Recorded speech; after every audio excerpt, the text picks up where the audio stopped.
Boom-ba-da-dum.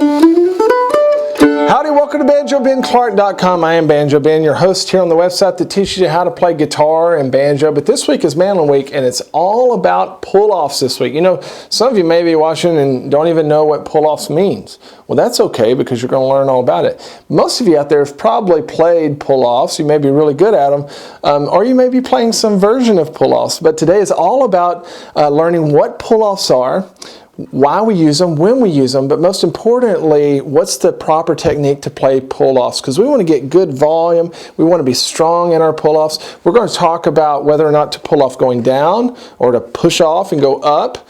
That's a good question. And we're also going to talk about economy of motion and how to make our playing faster when using pull-offs. But in addition, on top of that, I've got 4 exercises that's going to work every possible variable there is when it comes to playing pull-offs. So these are a really good warm-up tool, but also to help drill those pull-offs into your fingers and your head. If you're watching on Facebook or YouTube here in a moment, I'll ask you to come over to the website, BanjoBenClark.com. You can join as a Gold Pick member, see this complete 20-plus minute lesson, download the tabs that I have for you, and then I have hundreds of other lessons on all 3 instruments. I've been doing it for a long time, so come on over there and join me. All right, let's jump right into what is a pull-off. All right, let's talk all about pull-offs. I'm going to tell you what they are, the technique, how to use them, how not to use them, how to play them, how not to play them. And then if you're a Gold Pick member on the site, you'll have access to all these exercises I'll give you and teach you that can help drill these pull-offs into your brain and your fingers. Now, the first question that we might want to ask is simply, what is a pull-off? Well, a pull-off belongs to this category of playing techniques that I like to refer to as ornaments. In this category of ornaments are things like, well, of course, pull-offs, but also slides or hammer-ons. I'm sure you've heard of that, or even bends. And what's unique about these ornaments is that we're manipulating and making notes with our fretted hand that's independent of what our pick hand is doing. And that's essentially what a pull-off's doing. It's creating a new note or a new series of notes that our pick hand is not necessarily picking. There's a variety of reasons why we'll do that. We'll get into that. But there's all types of pull-offs, and they don't have to go a certain speed. You can have quarter note pull-offs and 8th note or 16th note or triplet pull-offs, which happens very often. And there's not really any rules as to what notes they have to go to. For instance, first type of pull-off that we'll kind of introduce is a pull-off just simply to an open string. So we might play the 2nd fret here and pull off to an open string, or we could do that with any of our fingers. I have an exercise that addresses this directly. Any of our fingers. But pull-offs can actually also happen between fingers. So we could have a pull-off going from our middle finger to our index finger. We could go from a ring to a middle. We could go from a ring to an index, and so on. You could do all kinds of things.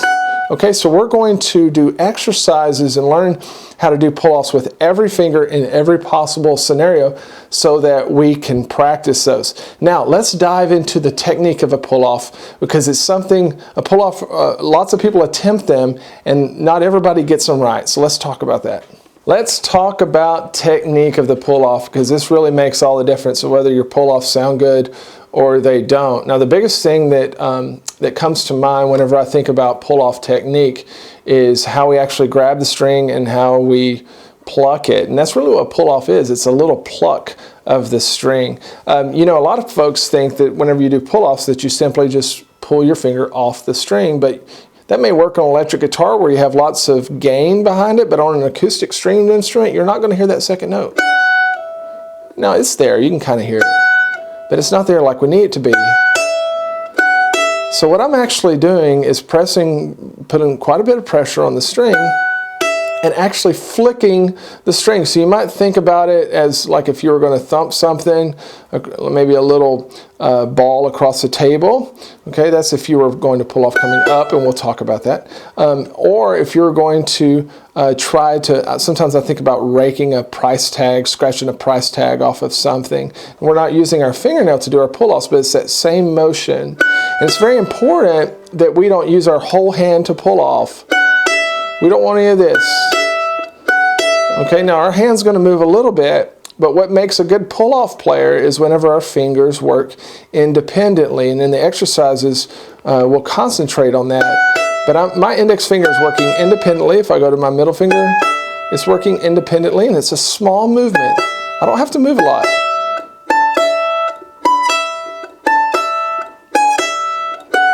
But whenever we do that, it creates volume. And as we do these exercises, we're going to work on getting volume with the notes that we pull off to.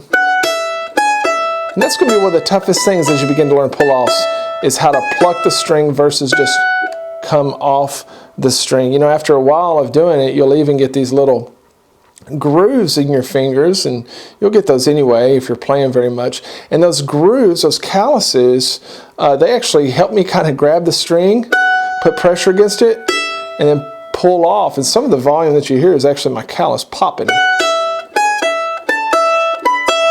But I can get quite a bit of volume with that, especially as I go slow. Now, the big question that I get from folks, do I pull off going down or do I pull off going up? Well, maybe there's some real rule about that out there, but I just have a very couple loose rules that often get broken. But I'll notice that on the first string, I'll often pull off going towards the floor. On the bottom string, I'll often pull off going up towards the air or up towards my face. Now, some people call pull-offs simply going down. And what they would call going up is a push-off, and that's fine. I agree with them. You're pushing off, and in the exercises, we're going to work on doing both. But I tend to refer to them as pulling off going down or a pull-off going up. And I don't have strict rules about it. But one thing I will encourage you to do is to think about something that's called economy of motion. Okay, so whenever I'm playing, if I have a chance, I'm going to think about doing things that buy me time, doing things that save me motion. And so if let's say we're going to pull off from the 3rd fret of the E string and go to the E string, and then we're going to then play the 3rd fret of the A string so that the notes would sound like this.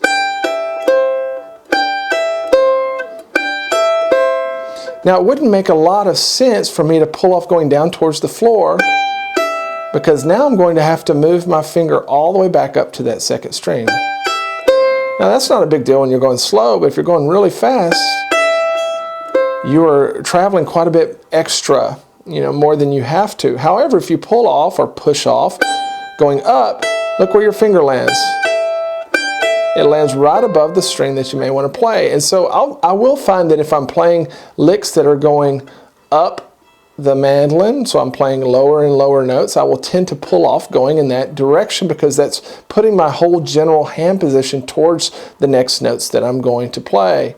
Okay, so, and that rule can be broken. It's not a big deal, but that's something to just think about. So those are just a few tips on how to play techniques. But again, just to overview, the big things we want to do is not move our whole hand whenever we pull off. We want to have independent finger motion. We don't just simply want to come off the strings. We want to grab the string and actually create pressure and pluck it. That will take time. I'm just telling you right now, it will take time. And we want to concentrate on our tone and our volume and think about economy of motion. So think about these pull-offs perhaps going in the direction of the notes that we're going to play. Now, I want to introduce 4 exercises to you that are going to work every possible variable there is. We're going to practice open string pull-offs. We're going to do independent finger exercises. We're going to do a circular scale pull-off exercise that's going to allow you to pull off from every finger to every other possible finger. Okay, and then we're going to work on 16th note pull-offs. So join me there if you're watching on YouTube or Facebook. You can come over to the site and join us.